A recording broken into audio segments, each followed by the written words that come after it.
안녕하십니까. 에듀앙닷컴 운영자 강쌤입니다. 자, 이번 시간에는 기타 공업 경영 품질 관리의 기초에 대해서 알아보겠습니다. 그래서 가운데 보시면 1번에 품질 관리 용어 정리라고 해서 나오고요. 쭉 한번 볼게요. 갈로 1번에 보시면 품질, 요거를 다른 말로 퀄리티라고 하죠. 그래서 퀄리티란 게 뭐예요? 어떤 제품이 있으면 이게 좋으냐 나쁘냐 요걸 따지는 거를 우리는 퀄리티, 품질이라고 합니다.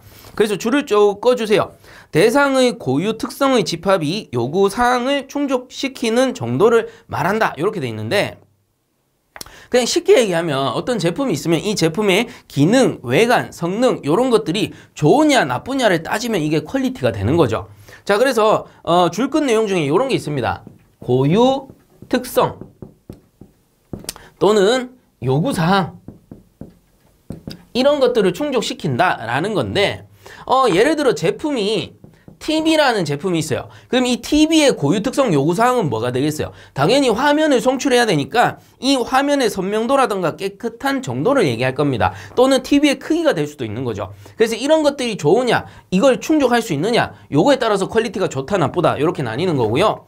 그리고 또 다른 제품을 예를 들면 자동차도 있을 수 있죠. 그럼 이 자동차의 고유 특성 및 요구사항은 뭐가 되겠어요? 당연히 주행의 안정성이 될 겁니다. 사람에 따라서는 속도가 빨라야 된다 이렇게 얘기할 수도 있죠. 시속 몇 킬로까지 나와야 돼 뭐 그렇게 얘기할 수도 있는데, 주로 보면 자동차라 하면 고유 특성 및 요구사항은 주행의 안정성입니다. 얼마나 안정적으로 주행을 할 수 있느냐, 요게 이제 자동차의 퀄리티를 판별할 수가 있는 거죠. 그 다음에 핸드폰 예를 들어 봅시다. 자, 핸드폰 같은 경우는 좀 재밌게 설명을 해보면, 과거에 한 80년대, 90년도 때는 집에 전화기가 있긴 하지만 핸드폰이 아니었어요. 그냥 전화기, 우리 뭐 수화기 뭐 이렇게 얘기도 하는데, 그 뭐 따르릉 따르릉 돌려서 건다던가 아니면 삐삐삐 눌러서 거는 전화기가 있었잖아요. 자, 이런 전화기가 집에 한 대 있을까 말까 했습니다. 자, 그럴 때는 핸드폰도 잘 없죠. 그래서 핸드폰이 귀하던 시절, 과거에는 어땠냐 하면은 핸드폰의 고유 특성 및 요구사항은 전화 기능밖에 없었어요. 전화만 잘 터지면 좋은 거였어요. 근데 요즘에는 어때요? 요즘에는 이 핸드폰으로 어떻게 합니까? 우리 핸드폰, 휴대폰인데 이걸로 유튜브도 봐야 되고 동영상 강의도 봐야 되고 그리고 뭐 게임도 할 수 있고 아니면 인터넷을 할 수도 있는 거예요. 그렇다 보니까 기능이 워낙 늘어나다 보니까 요즘에는 어때요? 전화 기능은 뭐 어찌 보면 당연한 거고, 그 외에 화면의 크기라든가 선명도, 그리고 또 요즘에는 디자인도 많이 보죠. 그래서 요즘에 그런 얘기 나오잖아요. 감성, 갬성 뭐 이렇게 얘기해가지고 디자인도 엄청나게 좌지우지합니다. 퀄리티에. 자, 이렇다 보니까 시대적 상황에 따라서 기능이 늘어나게 되고, 그로 인해서 고유 특성 및 요구 사항의 요구치가 점점 늘어날 수가 있다라는 겁니다. 자, 어쨌든 이런 것들을 따지는 게 뭐다? 퀄리티, 품질이다라는 겁니다. 자, 그리고 이제 쭉 봅시다. 갈로 이번에 품질 관리라고 해서 요거를 퀄리티 컨트롤이라 그래요. 컨트롤, 뭔가 조정한다, 관리한다 이런 의미죠. 그래서 읽어보면은 품질 요구사항을 충족하는데 중점을 둔 품질 경영의 일부이다. 이런 건 뭐 그렇구나 하시면 되고요. 그 다음 갈로 3번에 품질 경영, 그래서 퀄리티 매니지먼트라고 하는데, 매니지먼트라는 게 경영의 의미를 가져요. 그래서 우리나라 같은 경우는 매니지먼트사가 워낙 많죠. 왜 그러냐, 우리나라 같은 경우는 이제 큰 장점, 이 자랑거리가 K-팝이 워낙에 유명하잖아요. 그래서 이 K-팝에 그 관련된 아이돌들을 경영해줄 회사가 필요하다라는 겁니다. 자, 그럴 때 쓰는 게 이제 매니지먼트고, 그로 인해서 우리나라는 매니지먼트가 엄청 많죠. 그리고 요즘에는 유튜버들도 많이 늘어나고, 그리고 유명해지다 보니까 유튜버들을 이렇게 모아서 관리해주는 매니지먼트사도 많이 생겨나고 있습니다. 자, 이럴 때 쓰는 게 매니지먼트라는 얘기고, 이 품질 경영은 결국 뭡니까? 이런 것들을 이 경영을 해준다. 그래서 품질에 관하여 조직을 지휘하고 관리하는 조정 활동을 말한다라는 겁니다. 말 그대로 경영한다. 그 다음 갈로 4번에 품질 보증이라는 게 있습니다. 요거는 퀄리티 어슈어런스라고 하는데, 어슈어런스라는 게 확언 또는 장담이라는 의미를 가지고 있어요. 그래서 한번 읽어보게 되면, 품질 요구사항이 충족될 것이라는 신뢰를 제공하는데 중점을 둔 품질 경영의 일부이다. 이렇게 나오죠. 그래서 좀 예를 들기 좋은 게 그 명품 회사들 있잖아요. 샤넬이라던가 뭐 알마니 이런 회사들 같은 경우에는 그냥 이름 자체로 어때요? 명품이라는 게 보증이 돼버리죠. 그래서 신뢰성이 있다라는 겁니다. 그래서 그런 상품들은 이제 명품은 우리가 사보면은 백 그 포장 뜯어보면 안쪽에 보증서도 있어요. 그만큼 신뢰감이 있다라는 겁니다. 자, 요런 걸 이제 품질 보증이라고 하는 거고요. 그 다음 한번 넘어가 봅시다. 자, 넘어가 보시면 갈로 5번에 품질 방침이란 게 나와요. 그래서 퀄리티 폴리시라고 부르는데, 이 폴리시라는 게 정책 또는 방침이라는 의미를 가지고 있습니다. 그래서 그냥 쉽게 설명하면 최고 경영자의 방침이다. 이렇게 보시면 돼요. 그래서 읽어보시면 최고 경영자에 의해 공식적으로 표명된 품질 관련 조직의 전반적인 의도 및 방향을 말한다. 말 그대로 최고 경영자의 방침, 품질 방침 또는 퀄리티 폴리시라 하는구나. 이렇게 그냥 알아두시면 되는 겁니다. 자, 그 다음 갈로 6번에 보시면 종합적 품질 관리라고 해서 TQC 이렇게 나옵니다. 그래서 요거는 별표를 좀 해주세요. 아주 중요한 내용이에요. 자, 그래서 줄여서는 TQC라고 쓰는데 이게 뭐냐? 토탈 퀄리티 컨트롤이라고 합니다. 그래서 다른 말로는 종합적 품질 관리 라고도 부르고요. 또 다른 말로 전사적 품질 관리 요렇게 부르기도 한다라는 겁니다. 그럼 이건 뭐냐면은 자, 전사적 이건 무슨 말이냐면은 회사 전체적으로 관리를 하자 이 뜻이에요. 그래서 뭐예요? 품질 관리를 하긴 하는데 우리 다 같이 한번 해보자. 그러면은 TQC인 거예요. 토탈 퀄리티 컨트롤. 자, 그러면 이거 어디서 많이 들어본 것 같은데 딱 감이 오죠. 뭐였냐면 우리 이전 시간에 요런 거 배웠어요. TPM이라는 걸 배웠습니다. 이 TPM은 뭐였냐? 종합적 생산 보전이라고 해서 토탈 프로덕티브 메인테넌스 이렇게 불렀단 말이에요. 그래서 이거를 우리가 종합적 생산 보전이었죠. 생산 보전. 그래서 보전 활동을 하긴 할 건데 우리 다 같이 하자 하면은 TPM. 품질 관리를 하긴 할 건데 우리 다 같이 하면은 TQC가 된다. 이렇게 알아두시면 좋겠습니다. 그래서 이 종합적 품질 관리 TQC 줄을 쭉 닦아주세요.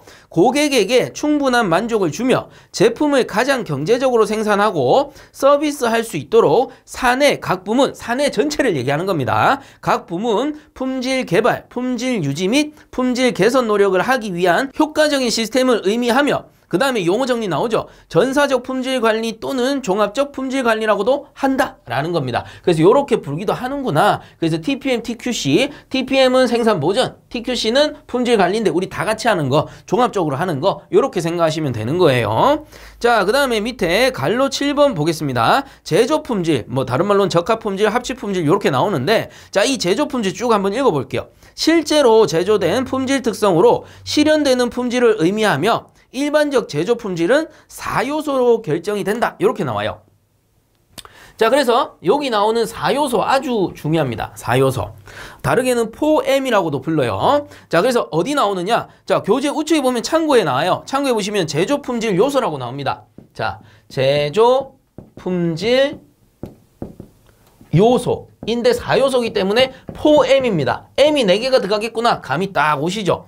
그래서 뭐냐면은 man, 그 다음에 머신,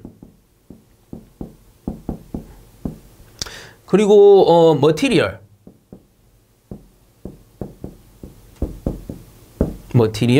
그 다음에 또 한 가지 추가되는 게 메소드. 요렇게 4가지예요. 그래서 4M, M이 하나, 둘, 셋, 4개가 있다고 해서 4M, 제조 품질의 4요소가 되는 겁니다. 자, 그래서 man이라는 건 뭐였습니까? 작업자죠. 작업자. 어떤 제품을 만들 때 작업자가 있어야 되겠고요. 그 다음 머신은 작업을 할 때는 장비가 있어야 되겠죠. 그래서 설비. 자, 그리고 여기 이제 원재료라고도 하고 뭐 자재라고도 하고, 그 다음 메소드라는 게 작업 방법이에요. 작업 방법. 그래서 여기에 따라서 제조 품질이 결정이 되더라라는 건데 좀 익숙해요. 이전에도 한번 본 것 같아요. 뭡니까? 요 3가지. 요거 3가지를 묶으면 뭐라고 했어요? 이전에 한번 배웠었는데 3M이라고 배웠죠. 3M. 그래서 요게 생산관리 3요소입니다. 생산관리 3요소를 나타낼 때는 man, machine, material 이렇게 3가지고요. 그리고 이제 4요소 4M을 나타낼 때는 뭐예요? 요 4가지입니다. 그래서 메소드가 하나 추가가 되는 거죠. 그래서 4M. 어려운 내용이 아니에요. 그래서 여러분들 암기하실 때는 그냥 포엠 4가지만 외우시면 돼요. 그래서 man, machine, material, method인데 만약에 3요소를 물어봤다. 그럼 method만 빼면 됩니다. 근데 3요소로 물어보는 경우는 잘 없어요. 우리가 그 기출문제 풀어보시면 아시겠지만 사지선다형이기 때문에 보기가 어쨌든 4개거든요. 그 중에 하나를 지운다던가 이렇게 나오기 때문에 대부분 보면 포엠으로 많이 나옵니다. 자, 그래서 포엠 꼭 알아두세요. 제조 품질 요소 4요소인데 포엠이고요. man, machine, material, method입니다. 즉 작업 방법에 따라서 장인이 만드냐 아니면 초보자가 만드냐 이런 거에 따라서 어때요? 퀄리티가 많이 차이가 날 수 있겠구나 이렇게 예측을 해볼 수가 있습니다. 자, 그래서 제조 품질까지 이렇게 정리를 하도록 하고요. 그 밑에 갈로 8번에 관리 사이클이라고 해서 나오는데 요거는 좀 지우고 한번 보도록 하죠. 자, 그 다음 갈로 8번 요것도 별표를 좀 해주세요. 그래서 관리 사이클이라고 해서 PDCA 사이클이 나오는데요. 자, 요거 순서대로 좀 알아두셔야 됩니다. PDCA 사이클이 되는 거고, 자, P는 플랜입니다. 플랜. 요거는 계획 단계고요. 계획을 세우는 거죠. 그 다음에 두는 이제 실시입니다. 실시. 시작한다 뭐 이런 거겠죠. 자, 그 다음에 체크. 체크. 요거는 검토가 될 거고요. 자, 그 다음에 액션. 이제 액션을 취하는 거죠. 그래서 액션. 요게 조치가 됩니다. 자, 이게 무슨 말이냐면은 플랜 같은 경우에는 읽어보시면 목표를 달성하기 위한 계획 또는 표준을 설정한다. 말 그대로 계획을 짜는 거예요. 그럼 계획을 짰다면 어떻게 해야 돼? 해야 되잖아. 그래서 실시하는 겁니다. 시작하는 거예요. 그래서 충분한 교육과 훈련을 실시하고 설정된 계획에 따라 실행을 한다라는 것이고요. 그 다음에 이제 실행을 했을 때 제대로 됐는지 어떻게 체크를 해줘야 되겠죠. 그래서 체크, 검토하는 겁니다. 실시한 결과를 측정하여 계획 및 비교 검토를 하는 겁니다. 자, 이렇게 검토를 해봤을 때 문제가 없으면 괜찮은데 문제가 있어요. 그럼 어떻게? 액션, 조치한다라는 겁니다. 그래서 검토한 결과 계획과 실시된 것 사이에 차이가 있으면 적절히 수정 및 시정 조치를 한다. 조치를 해준다. 이런 뜻이에요. 그래서 이게 이제 순서대로 시행이 된다라고 해서 관리 사이클, PDCA 사이클 이렇게 부른다라는 겁니다. 자, 그리고 밑에 갈로 9번에 보시면 품질 관리 4대 기능 방금 했던 거예요. 플랜, 두, 체크, 액션이고요. 자, 요거를 품질 관리 4대 기능으로 바꾸게 되면 어떻게 되느냐? 자, 계획 같은 경우에는 뭐가 돼요? 품질 설계죠. 품질 설계. 그래서 계획이 설계하는 거잖아요. 자, 그 다음에 실시 같은 경우는 공정 관리하는 겁니다. 공정을 관리하게 되고요. 설계하고 그 후에 관리를 하게 되고, 그 다음에 검토를 해서 품질을 보증하는 거죠. 품질 보증을 하게 되고, 자, 그리고 뭔가 문제가 있을 때 품질의 조사 및 개선을 한다라는 겁니다. 품질의 조사 및 개선 단계. 이렇게 볼 수 있다라는 겁니다. 그래서 어쨌든 간에 여러분들 PDCA 순서대로 꼭 알아두셔야 되고요. 계획, 실시, 검토, 조치구나. 이렇게 종류 물어보는 문제 자주 나오겠죠. 그리고 품질 관리의 4대 기능으로 물어보게 되면은 품질 설계, 공정 관리, 품질 보증, 품질 조사 개선으로 바뀐다라는 정도 그렇게 알아두시면 되겠습니다. 자, 그 다음 넘어가 볼게요. 자, 이제 넘어가 보시면 2번에 품질의 분류라고 해서 나옵니다. 자, 그래서 제일 먼저 나오는 게 갈로 1번에 요구 또는 시장 품질인데 말 그대로 시장 품질 뭐겠어요? 소비자가 요구하는 품질을 시장 품질이라 그래요. 그래서 첫 번째 줄 읽어주세요. 시장 조사, 클레임 등을 통해 파악한다. 말 그대로 시장 조사하는 거죠. 소비자의 니즈를 파악하는 겁니다. 자, 이렇게 파악한 소비자의 요구 조건 등을 말하며 사용 품질, 실용 품질 또는 고객의 필요 니즈와 직결된 품질로서 시장 품질이라고도 한다. 소비자가 원하는 거. 그 다음 갈로 2번 설계 품질입니다. 이 설계 품질은 첫 번째 줄 거주세요. 기업의 입장에서 소비자가 원하는 품질이에요. 그래서 시장 품질하고는 조금 차이가 있습니다. 시장 품질은 말 그대로 소비자가 원하는 품질인 거고, 설계 품질은 기업의 입장에서 봤을 때 소비자가 이런 걸 원할 것 같아 하면은 뭐예요? 설계 품질인 거예요. 자, 그래서 쭉 읽어볼게요. 즉 시장 조사 및 기타 방법으로 얻어진 모든 정보의 요구 품질을 실현하기 위해 제품을 기획하고 그 결과를 정리하여 설계 도면을 만든 품질이다라는 겁니다.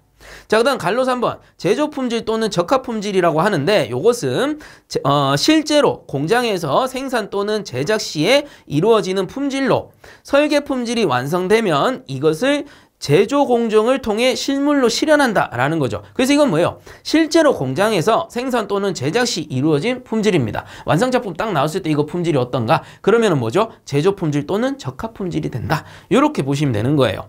자, 그 다음에 밑에 내용은 요거 좀 지우고 이어서 보겠습니다. 자, 그 다음 큰 2번에 품질 코스트 보겠습니다. 자, 코스트란 게 뭐였어요? 비용이라고 했죠. 그럼 품질 코스트란 게 뭐냐? 품질을 올리는 데 필요한 비용이라고 보시면 됩니다. 그래서 보시면 1번에 품질 코스트, 퀄리티 코스트의 정의라고 나오는데 첫 번째 줄만 줄 거 주시면 돼요. 요구된 품질, 설계 품질을 실현하기 위한 원가, 그래서 품질을 올리기 위해 필요한 비용이다. 이렇게 보면 되는 거죠.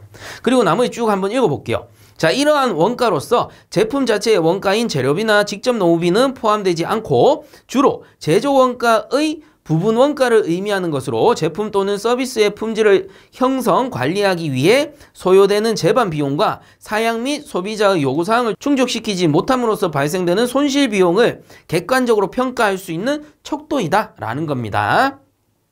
자, 그래서 밑에 보시면 이번에 품질 코스트의 종류라고 해서 크게 3가지가 나올 겁니다. 우선은 타이틀부터 보면은 제일 먼저 나오는 게 갈로 1번의 예방 코스트고요.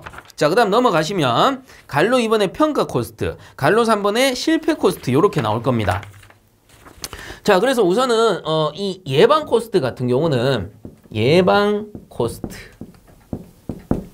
자, 요게 프리벤션 코스트예요. 프리벤션 코스트. 그래서 줄여서 P 코스트 이렇게 부르기도 하죠. 자, 그래서 요것만 왜 대문자를 썼을까요? 어쨌든 자, 그래서 프리벤션 코스트라고 해서 P 코스트, 예방 코스트. 그래서 프리벤션이라는 게 예방이라는 의미를 가지죠. 그래서 읽어보면은 일정 수준의 품질 수준의 유지 및 불량품 발생을 예방하는 데 소요되는 비용입니다. 그래서 예방한다. 요거 줄 거 주시면 되고요. 그리고 종류로는 밑에 4가지가 나오는데 사실상 이거 문제에 잘은 안 나와요. 그래서 요런 종류가 있구나라는 것만 알아두시면 되고요. 그냥 읽어만 보고 넘어갈게요. 동그라미 1번에 보시면 계획 코스트라고 해서 계획 단계의 비용입니다.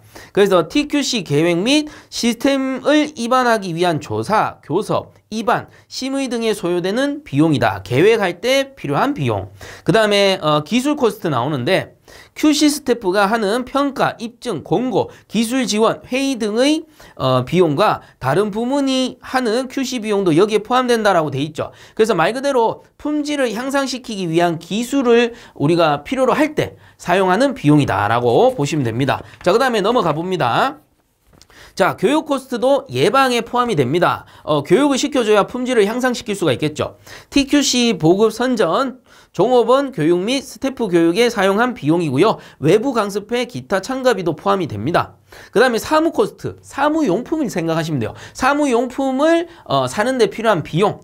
그래서 문구, 사무용 기기, 통계용 기구 등의 구입비, 통신비 등 모든 잡비를 포함한 비용이다라는 거죠. 아, 요런 것들이 예방 코스트에 속해 있구나. 이렇게 알아두시면 되고.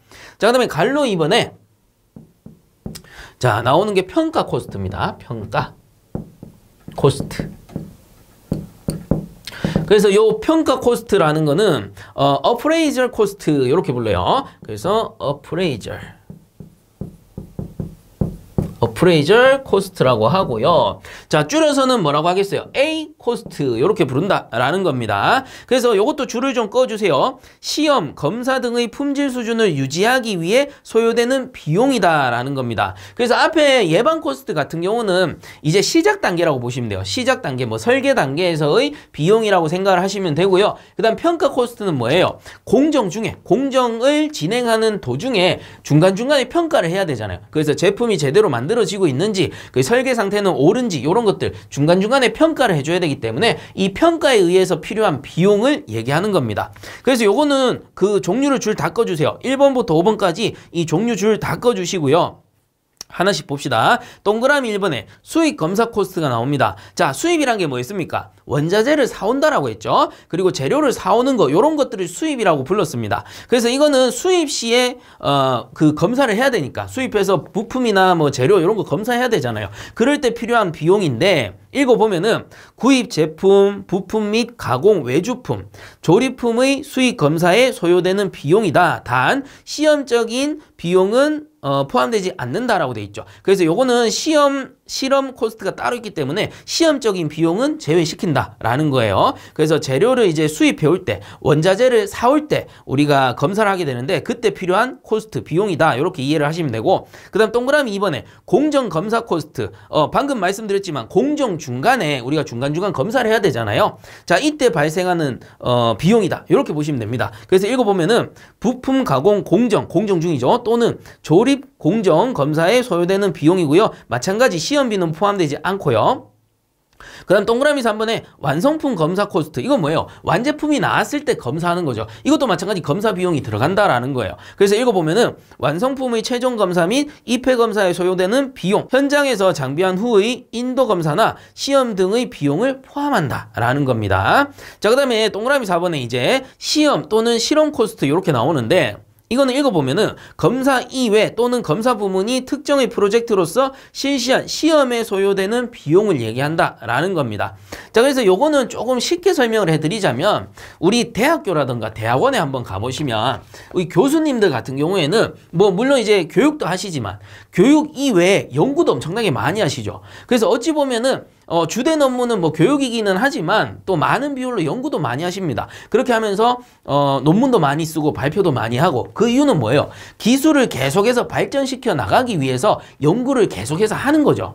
그렇게 해가지고 뭐 작게 봐서는 나라의 기술 발전에 이바지할 수도 있는 거고, 어찌 보면 세계적으로 봤을 때도 이 기술 발전에 이바지할 수도 있는 겁니다. 이와 같이 대기업에도 보면은 우리 연구원분들 계시잖아요. 그래서 이 연구원분들 대부분 보면 석박사분들이에요. 그래서 연구원분들이 이렇게 뽑아놔가지고 그 기업에, 대기업이라고 치면은 그 대기업 안에 있는 기술을 계속해서 연구 개발하는 겁니다. 그렇게 해서 이 기업 안에 기술 개발을 계속해서 이끌어 나가는 거죠. 자, 그래서 이럴 때 사용되는 실험 또는 시험에 필요한 비용을 실험 코스트라고 부른다라는 겁니다. 자, 그 다음에 동그라미 5번에 예방보전 PM 코스트라고 돼 있는데, 이거는 이제 뭐 예방보전에 관련된 비용을 얘기하는 거겠죠. 그래서 정기검사, 조정, 수리 또는 기준기의 검정시험에 들어간 비용이다. 자, 그래서 뭐 우리가 공정 단계에서 정기검사로 이렇게 들어올 수도 있는 거고요. 아니면은 뭐 여기 보시면 조정, 수리 또는 기준기의 검정시험에 들어간 비용 이렇게 돼 있는데, 자, 좀 오해하실 수가 있는 게 기준기라는 게 나와요. 기준기. 이 기준기라는 용어는요, 어떤 그 계측 기기는 아닙니다. 간혹 보면은 기준기, 기준을 재는 기계인가 이렇게 생각하시는 분들 계신데, 기준기는요 어떤 기계가 아니고요, 요거는 개념의 하나인데 이렇게 보시면 돼요. 제품이나 시스템이 원활히 작동하기 위한 최소한의 기준을 정하는 거를 기준기라 그래요. 그래서 예를 들어 보일러를 만들 건데, 이 보일러는 예를 들어 5kg/제곱센치의 압력에서 동작해야 되고, 그리고 온도 같은 경우는 120도씨를 유지해야 되고, 그리고 유량 같은 경우는 우리가 상용 수위를 유지해야 된다. 요런 것들을 기준으로 딱딱딱 정한 겁니다. 요런 이제 기준을 세트화한 거죠. 요런 세트화한 것을 기준기라고 그냥 부르는 것 뿐입니다. 그래서 기준을 정한 개념인 거지 기준기라는 장치가 있는 건 아니에요. 자, 그래서 그 오해를 푸시고 다시 한번 읽어봅니다. 정기검사, 조정, 수리 또는 기준기의 검정시험에 들어간 비용이다. 그래서 기준기, 이 기준 안에 맞느냐 안 맞느냐 이런 거를 본다라는 거겠죠. 자, 그렇게 정리를 하시면 되고요. 자, 그 다음 갈로 3번 봅시다. 실패 코스트라고 해서 나와요. 자, 그래서 갈로 3번의 실패 코스트인데, 요거를 영어로는 failure cost 이렇게 불러요. 그래서 fail, F-A-I-L, fail이죠. fail 리얼이니까 URE, 코스트, COST. 자, 이렇게 되겠네요. 그래서 이걸 줄여서 F 코스트 이렇게 부르기도 한다라는 겁니다. 그래서 우선은 줄을 좀 꺼주세요. 규격에서 벗어난 불량품, 원재료, 제품에 의해 발생되는 여러 가지 손실 비용이다 라고 돼 있죠. 그래서 불량품 생각하시면 되잖아요. 불량품 뭔데요? 제품을 잘못 만든 거니까 실패했다. 실패 코스트구나. 이렇게 볼 수 있는 겁니다. 그래서 요게 이제 종류들이 많은데, 요건 좀 세부적으로 볼 필요가 있습니다. 중요해요. 그래서 동그라미 1번에 보시면 납품 전 불량 코스트가 있고요. 동그라미 2번에 보시면 무상 서비스 코스트 이렇게 돼 있습니다. 그런데 여기서 동그라미 2번에 무상 서비스 코스트 옆에다가 여러분들이 납품 후 불량 코스트 이렇게 또 적어주세요. 그래서 비교를 좀 해드리자면, 동그라미 1번은 납품 전입니다. 납품 전 발생한 실패 코스트를 나타내는 거고요. 그 다음 동그라미 2번에 무상 서비스 코스트는 납품 후입니다. 납품 후에 발생한 불량이다. 이렇게 보시면 되는 거예요. 그래서 꼭 적어주시고요. 납품 후라는 거 동그라미 2번이 납품 후라는 거 꼭 적어주시고요. 그리고 이 납품 전을 내부 실패 코스트라고 보는 거고 납품 후를 외부 실패 코스트라고 보는 겁니다. 자, 이게 무슨 말이냐면은 납품 전이라는 거는 우리가 고객에게 전달되기 전입니다. 공장 안에서 해결이 되는 거예요. 근데 납품 후에는 어떻게 되냐? 납품 후에는 고객에게 전달이 된 거죠. 그래서 고객에게 전달이 되었기 때문에 그 후에 발생되는 비용들을 납품 후 또는 이제 무상 서비스 코스트, 외부 실패 코스트라고 보는 거예요. 자, 그래서 종류들을 정리를 해보면 납품 전, 요게 이제 내부고 얘는 외부인데 요 내부죠. 납품 전 이 실패 코스트 같은 경우는 폐기, 그리고 재가공, 그리고 외주 불량, 그리고 설계 변경이 있습니다. 설계 변경 코스트가 되겠죠. 자, 그래서 이게 뭐냐면은 납품 전에 폐기라는 건 뭐예요? 이 납품 전이라는 거는 공장 안입니다. 고객에게 가기 전이죠. 그렇기 때문에 공장 안에서 완성해서 딱 꺼내봤는데 불량품이에요. 그럼 그거 폐기하고 새로 만드는 거예요. 그래서 폐기할 때 이게 만약에 폐기되지 않고 납품이 돼서 제대로 완제품으로 나갔다면 이거는 매출로 잡히는 건데 폐기를 했기 때문에 이거 비용으로 잡히는 거예요. 이거 못 쓰는 거예요. 로스가 돼버리는 거죠. 새로 만들어야 되니까. 그래서 폐기 코스트. 그 다음에 재가공. 이렇게 폐기를 할 수도 있지만 요거를 재가공할 수도 있잖아요. 그래서 뭔가 문제가 있는 것 같아서 재가공할 때 드는 비용. 재가공할 때 뭐 원재료를 또 새로 가지고 온다든가 이렇게 해야 되는 거죠. 그 다음에 외주 불량. 이 외주 불량은 뭐냐면은 우리 그 대기업 같은 경우는 보통 보면 1차 밴드, 2차 밴드 해가지고 어떻게 하청을 주게 되죠. 그래서 외주 업체에다가 어떤 부품 좀 만들어 주세요 해가지고 그 부품이 만들어져 오면은 조립만 하는 방식으로 이제 뭐 예를 들어 차량이라든가 이런 거를 만들 수가 있는 거예요. 자, 이때 외부 업체에 외주를 줬는데 이 외주 업체에서 받은 부품 또는 이제 거기서 만들어진 반제품들이 뭔가 문제가 있는 거야. 불량인 거야. 재료의 질이 좋지 않다던가. 그러면 어떻게? 외주업체에 얘기해가지고 새로 만들어라 라고 해야 되잖아요. 자, 이럴 때도 마찬가지 비용이 발생하게 된다는 겁니다. 어쨌든 간에 새로 만들어야 되니까. 자, 그 다음에 설계 변경. 이거 좀 심각한 거예요. 설계 변경은 뭐예요? 우리가 제품을 다 만들어냈는데 이 설계 자체가 잘못된 거야. 딱 우리가 까고 보니까 완제품 딱 나오고 보니까 뭔가 이상해. 그래서 보니까 설계 도면부터가 뭐가 잘못된 거죠. 그럼 어떻게 해요? 기존에 만들던 거 다 취소하고 설계부터 새로 해야 되는 거죠. 그렇다 보니까 비용이 엄청나게 많이 들어갑니다. 그래서 이러한 것들이 뭐예요? 납품 전 실패 코스트가 되는 거고 납품 전이기 때문에 고객한테 가기 전이니까 내부 코스트가 되는 거예요. 자, 그 다음에 납품 후에는 고객한테 갔으니까 외부 실패 코스트죠. 자, 그래서 종류를 보게 되면은 현지 서비스. 그래서 현지 서비스 코스트가 있고 그 다음 대품 서비스, 그리고 부적합품, 대체 코스트가 있고, 그리고 제품 책임 코스트, 제품 책임 코스트가 있겠습니다. 자, 여기에서 일단 고객에게 납품이 되었다 보니까 고객이 제품을 딱 써보고 이거 뭔가 문제가 있는 것 같아요. 뭐 핸드폰이나 이런 거는 어차피 배송 보내서 받으면 되니까 상관이 없는데 자동차 같은 거 있잖아요. 커다란 거. 이런 거는 우리가 갖고 가서 받을 수가 없잖아요. 딱 받았는데 공장에서 바로 받았는데 뭔가 문제가 있는 것 같아요. 자, 그럴 때 어떻게? 현지로 이제 출장을 가는 거죠. 출장을 가서 문제가 있으면 점검하고 고쳐주는 겁니다. 자, 이런 거 이제 현지 서비스 코스트. 그래서 출장 가니까 출장 비용이 들어가겠죠. 요것도 코스트가 되는 겁니다. 그 다음 대품. 방금 말씀드렸는데 핸드폰 같은 경우에는 해외 요즘에 이제 해외에서 많이 들어온 게 아이폰이니까 아이폰을 샀는데 이 아이폰 뭔가 문제가 있어요. 그러면 이거를 수리해 주세요 하면 오래 걸리잖아요. 그래서 어떻게 합니까? 대품해 버리죠. 새 제품으로 주고 문제 있는 거는 자기들이 받아서 고칩니다. 요런 거를 대품 서비스라고 하는 거예요. 그래서 대품 왔다 갔다 하는 배송 비용도 들 거고 그리고 이제 수리 비용도 당연히 들어가겠죠. 불량품을 수리해야 되니까. 요런 게 이제 대품 코스트가 되겠습니다. 자, 그 다음에 부적합품 대체 코스트가 있는데 요 부적합품 대체 코스트는 납품 전 코스트의 외주 불량과 비슷합니다. 그래서 외주 불량이 발생했을 때, 즉 외주 업체에서 들어온 제품이 부적합품이면은 우리가 어떻게 해야 돼요? 협의를 해가지고 이걸 고쳐줘야 되겠죠. 그래서 부적합품이 외주업체로부터 들어왔을 때 대책을 강구하기 위해 드는 비용을 부적합품 대책 코스트 이렇게 부른다라는 겁니다. 그래서 외부업체랑 협력해가지고 이걸 바꿔줘야 된다라는 거죠.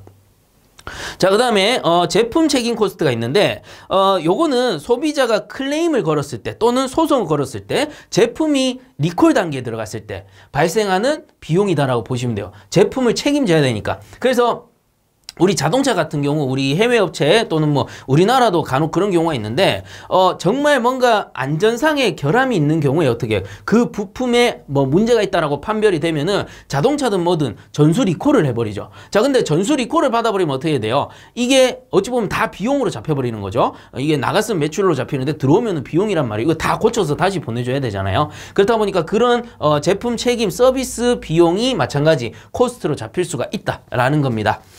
요 정도 이렇게 정리를 하시면 될 것 같고요. 그 다음 페이지 넘어가 보시면은 갈로 4번에 품질 코스트 관계 곡선하고 뭐 이렇게 나오는데 이건 그렇게 중요하지 않고요.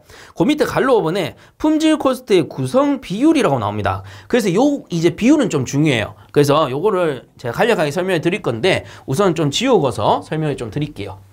자, 이어서 봅시다. 갈로 5번에 품질 코스트의 구성 비율이라고 나오죠. 그래서 비율표를 제가 미리 이렇게 작성을 해뒀습니다. 그래서 여기 앞에 나오는 게 사람 이름이에요. 파이겐바움과 커크패트릭이라는 사람이 이렇게 정리를 한 겁니다. 그래서 예방 코스트, 평가 코스트, 실패 코스트가 있으면 파이겐바움이라는 사람은 5%, 25%, 70%로 정리를 했고요. 커크패트릭은 10%, 25%, 50에서 75% 정도로 정리를 했다라는 겁니다. 근데 이 5%, 25%, 70% 이런 수치가 중요하냐? 그렇진 않다라는 거예요. 자, 근데 굳이 내가 수치까지 알아야 되겠다 하시는 분들은 굳이 보시려면 요 파이겐바움 있죠? 파이겐바움이 정리한 5%, 25%, 70% 요걸 좀 보시면 좋을 것 같고 그보다 중요한 게 뭐냐면은 이 중에 코스트가 가장 큰 게 뭐냐? 실패 코스트다라는 겁니다. 실패했을 때의 비용이 가장 크더라. 이게 중요하다라는 겁니다. 문제에서 다음 중 비용이 가장 큰 것은 해서 예방 코스트, 평가 코스트, 실패 코스트를 준다면 답이 실패 코스트가 되어야 된다라는 거겠죠.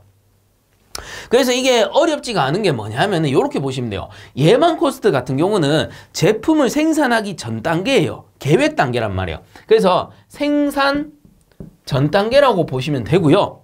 이 평가 코스트는 뭐냐면은 이 생산 중이에요. 생산 중 이건 뭡니까? 공정 단계에서 검사를 하는 거잖아요. 평가하는 거예요. 공정 단계에서 평가를 해주는 거지. 그 다음에 실패 코스트는 뭐냐면은 생산 후에 이제 공장에서 완제품이 나왔을 때 또는 이 완제품을 고객에게 보냈을 때 발생하는 비용이다라는 뜻이에요.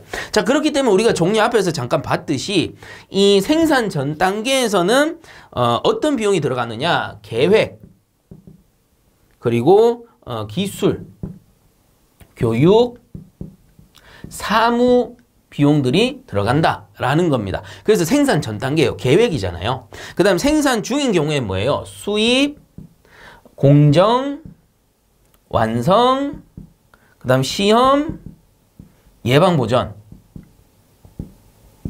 이거 다 뭐예요? 생산 중이에요. 수입, 원자재 사오는 거, 공정 단계에서 검사하는 거, 그 다음에 완성 후에 또 검사를 해줘야 되죠. 그 다음에 시험 같은 경우도 중간중간 우리 연구진들이 시험하고 실험하고 이렇게 한단 말이에요. 그 다음에 예방보전 뭐 더 말할 것도 없고 공정 단계에서의 평가 코스트, 평가할 때, 테스트할 때 발생하는 비용이 되는 겁니다. 그리고 실패 코스트는 어떻게 되는 거예요?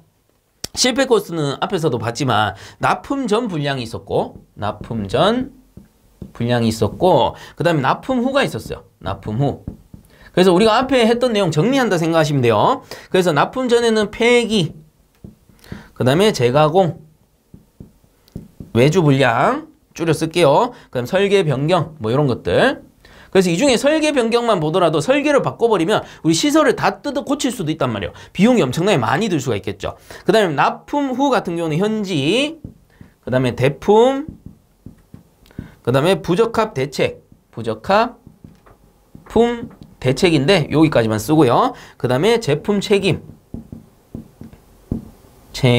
코스트가 있었습니다. 이 제품 책임 코스트에 뭐가 있었어요? 리콜이 있었어요. 리콜.